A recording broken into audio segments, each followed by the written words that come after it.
السلام عليكم ورحمة الله وبركاته. ازيكم يا حبايب؟ عاملين ايه؟ يا رب كلكم تكونوا بخير. لو اول مرة تشوفوني، انا اسمي آية ودي قناتي، ويلا بينا نبدأ بالصلاة على النبي. اللهم صل وسلم وبارك على سيدنا محمد. النهاردة الوصفة بتاعتي هتكون البفتيك الكداب. طبعا في ناس كتير البفتيك بيبقى بيشد منها كده، البفتيك اللي هو الاصلي يعني اللي بيجي من عند الجزار بيشد منها وبيستويش معاها. فاحنا بقى هنعمل بفتيك كداب، بس يعني كداب كدبة بيضة يعني.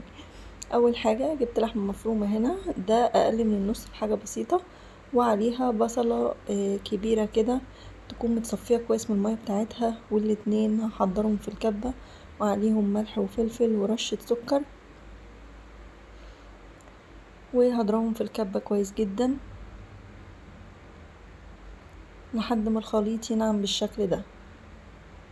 بعد كده هجيبه بقى، هحط كيسة كده على الصينية، وهحط دقيق تحت على الكيسة يعني تحت اللحمة، وبعد كده هجيب قطعة من اللحمة كده وافردها ما بين الكيسة كده، بس احط برضو دقيق عليها من فوق عشان ما تلزقش في الكيس، يعني دقيق من فوق ومن تحت، واتني الكيسة عليها كده، وابدأ اقعد ابطط فيها زي ما انتوا شايفين كده.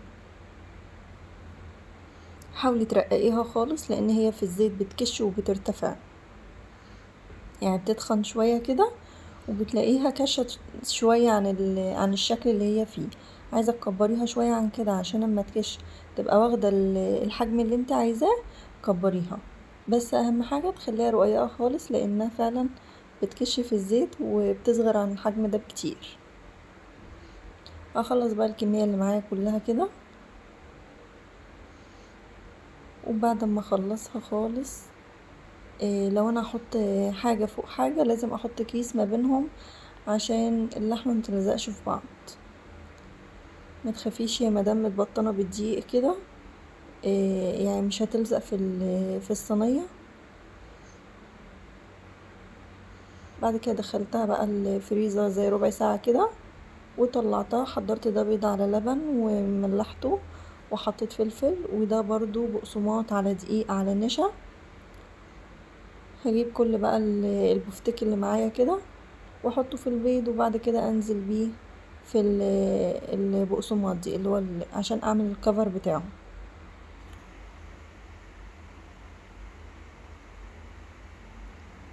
اخلص بقى كل الكمية اللي معايا كده، لازم تضغطي عليه كده في البقسماط عشان الكفر يلزق فيه كويس.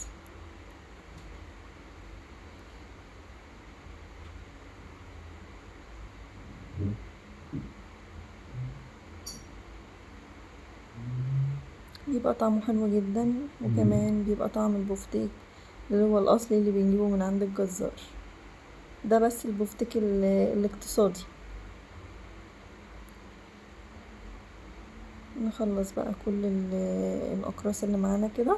انا عاملاها بشكل عشوائي، مش مخليها اقراص بمعنى الكلمة يعني، بس عاملاها بشكل عشوائي كده عشان يبقى شبه البفتيك.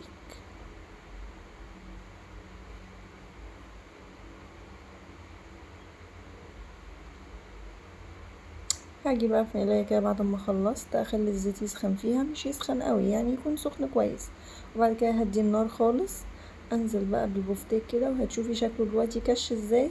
عشان كده بقولك تفرديه خالص، تخليه رقيق خالص، لانه بيكش وتحسي ان هو بيتخن شوية كده، بيرتفع شوية. واللحمة برضو عايزة اقولكم ملحوظة، لازم تكون لونها احمر، ما يكونش فيها دهون عشان ما تقعدش تنزل في دهون يعني. شايفين بقى الحجم صغير ازاي بتاع اللحمة. هحط بقى جديد كده، تكوني مهدية النار خالص عشان اللحمة تستوي من جوه.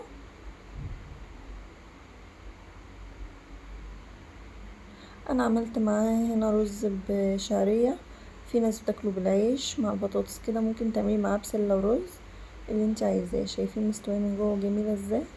انا قدمت بقى الطبق بتاعي.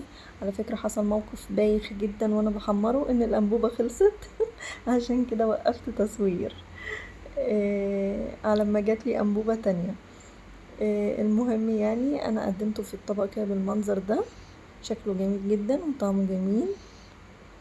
جربيه بالطريقة بتاعتي دي، هيعجبك ان شاء الله. وكده خلصت الوصفة بتاعتي. لو وصلتي لحد هنا بقى وعجبك الفيديو، ياريت ما تنسيش الاشتراك وتفعلي زر الجرس عشان يوصلك كل جديد. والسلام عليكم ورحمة الله وبركاته.